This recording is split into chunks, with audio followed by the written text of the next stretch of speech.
Hi, shalom friends. Do you know we live in a nation of believers? Yeah, I know what you're going to say.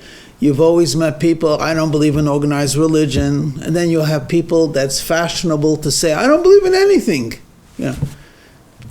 Study after study shows we are believers.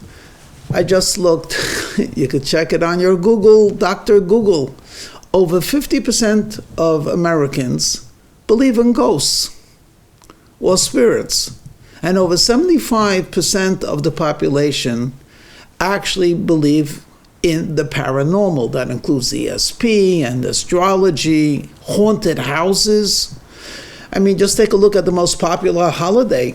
I'm not sure if this is factually correct, but it's pretty close. If not, there are more people that celebrate Halloween by watching scary movies and going to goblins than actually follow the Christian religion, such as Xmas. And so we do believe. Our question really is, what do you believe in? Not do you believe. We're born believers. We do believe. But what do you choose to believe in? On a parallel track, it has been pointed out that in terms of health, we're going in two opposite directions. In terms of physical health, we seem to be getting a lot better. We take care of our babies. Infant mortality is so different than it was 100 years ago. We know how to deal with the heart, the kidney, all kinds of physical ailments, which in the past would wipe a person out. Today we could extend life or even cure life.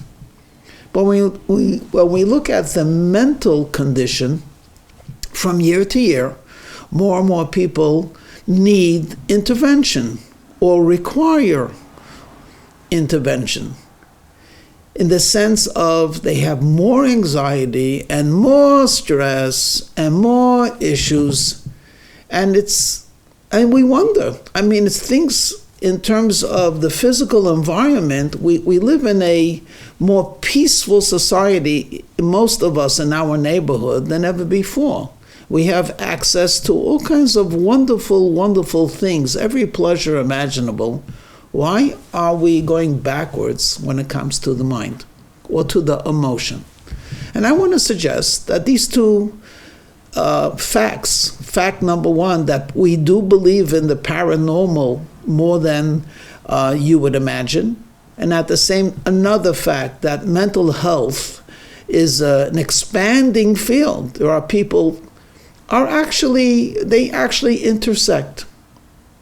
You see, if you believe in truth, if you believe, and I'll use the big G word, if you believe in God, then you don't have to believe in things which perhaps are foolish at best or sinful at worst. In addition to which, when a person is anxious, and we wonder, why are you so filled with anxiety? Or a person says, I'm stressed out. Why are you so stressed out? Why is it that you can't handle a job or two children? And 50 or 75 years ago, that was the dream. It's because we've chosen to access belief, which is a tremendous power and energy, and to harness it to silliness. Let me strengthen this with something of Jewish law. Very interesting.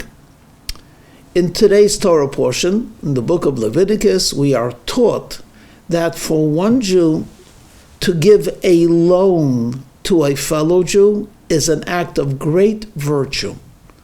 So someone needs $100 as a loan. It is a virtuous act, a godly act, to give him the $100.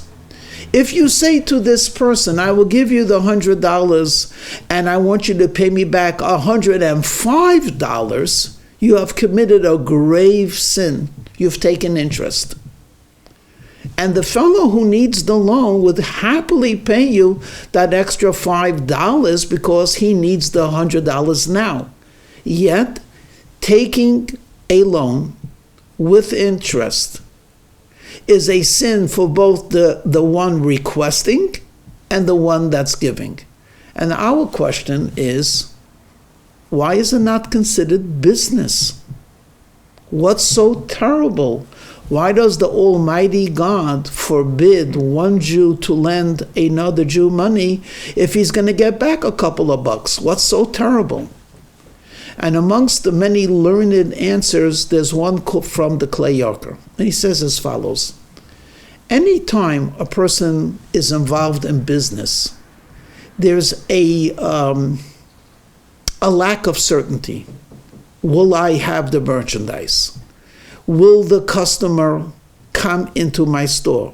Will the customer actually conclude the sale? Even if it's real estate, which is the word real, it's tangible. Even then, as we know, real estate could go up in value, down in value. People have made fortunes in real estate. People have lost fortunes in real estate.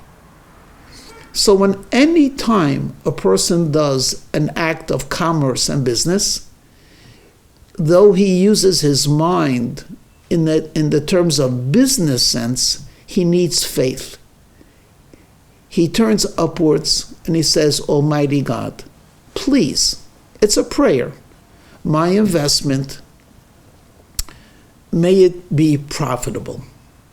So though he's obviously going according to his instincts and according to his wisdom, he knows that there's an element which is beyond any human intervention, and therefore he prays to God for success. In other words, he has faith. He has belief that God will crown his efforts with success. Now, what happens though if you give a loan, $100, with 10% interest? In a certain form, you could say, I don't need God anymore. It makes no difference whether the economy goes up or down. So-and-so will have to pay me $110. This is, of course, today, people who have lack of shame and lack of honesty, there's always defaulting or bankruptcy. But in a world of virtue, in a world of honesty, people don't like to declare bankruptcy. So no matter how poor the economy is doing, I'm going to get a profit.